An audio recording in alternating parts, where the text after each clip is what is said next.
What is it about this life that speaks to a lot of us about picking up a base material and transforming it into something completely original and new? This is what I'm curious to find out about. And this is the first episode of a series where I do exactly that.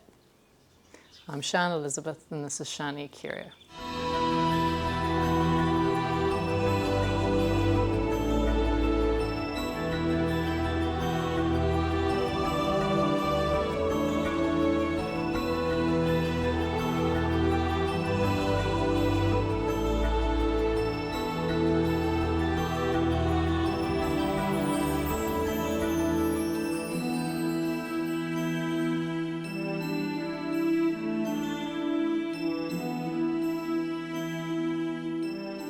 Papier-mâché has been around for centuries, dates back as early as 200 BC in China. For me, it dates back to the second year of primary where I discovered that you could use old paper news strips and transform it into a plate that I could then paint and decorate and varnish and then gift to a family member who would display it. It wasn't until I stumbled across Joni over at ultimatepapier-mâché.com where I discovered her innovative idea to additionally add into a paper pulp with glue drywall joint compound. The results are amazing. It dries hard, it's porous enough that it will take on paint, and it is malleable. I was completely and utterly inspired, and I knew I had to try it out. So for my first creation using this, I decided to make some mushrooms. First on the list is the Amanita Muscaria with a flat cap, skirt and a long stem. Second is the same but with a domed cap and a shorter stem. Then the Boletus edulis with an earthy brown cap and a bulbous stem. And a crystal sprouted mushroom with a crystal sprouted cap and a gnarly twisted stem. So those are the concepts, and all I'm going to be using to create this is papier-mâché clay, tinfoil to make an armature, and a stick.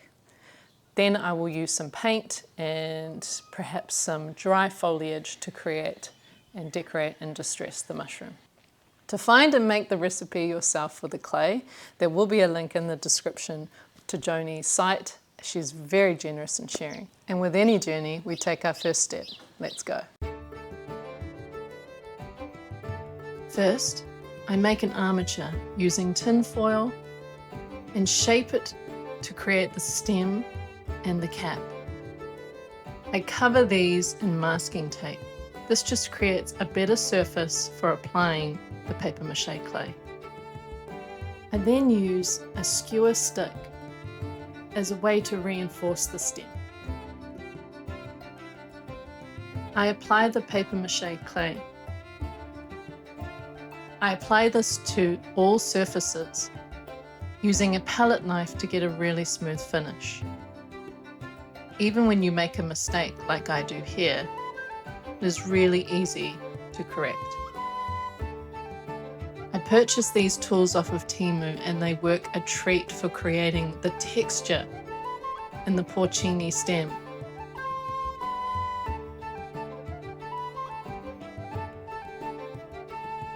Using a stylus tool, I am able to create deeper indentations in the clay. I'm using a DIY pencil holder to dry my creations. Anything can be used to create texture. Here I'm using a very wiry sponge. For the gills, I'm once again using my palette knife as a way to cut sections into the clay and then using the tweezers to pull.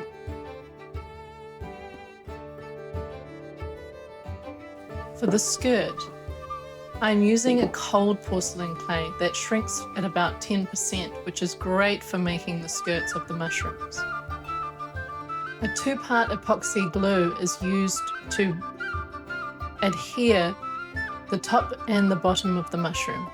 Make sure to wear gloves.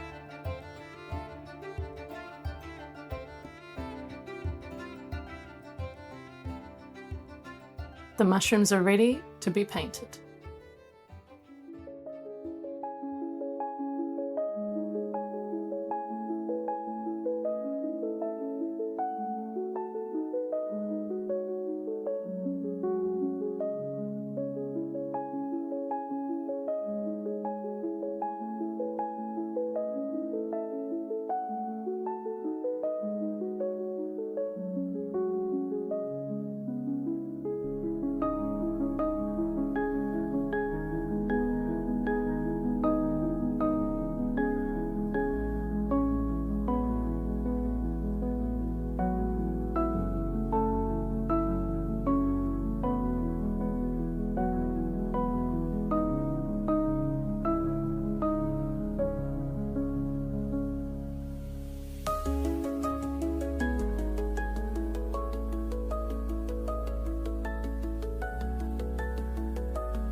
going on nearly 20 hours of work, and they are done.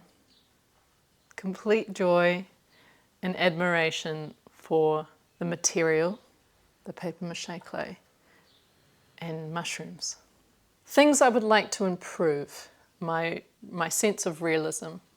I feel that I've achieved it somewhat greatly, but there are parts where I feel my paint job could do with a little bit of tweaking. And the gills need some work in terms of how I would sculpt them. The papier-mâché clay is probably where it doesn't lend itself as well to something that needs a lot of molding and depth.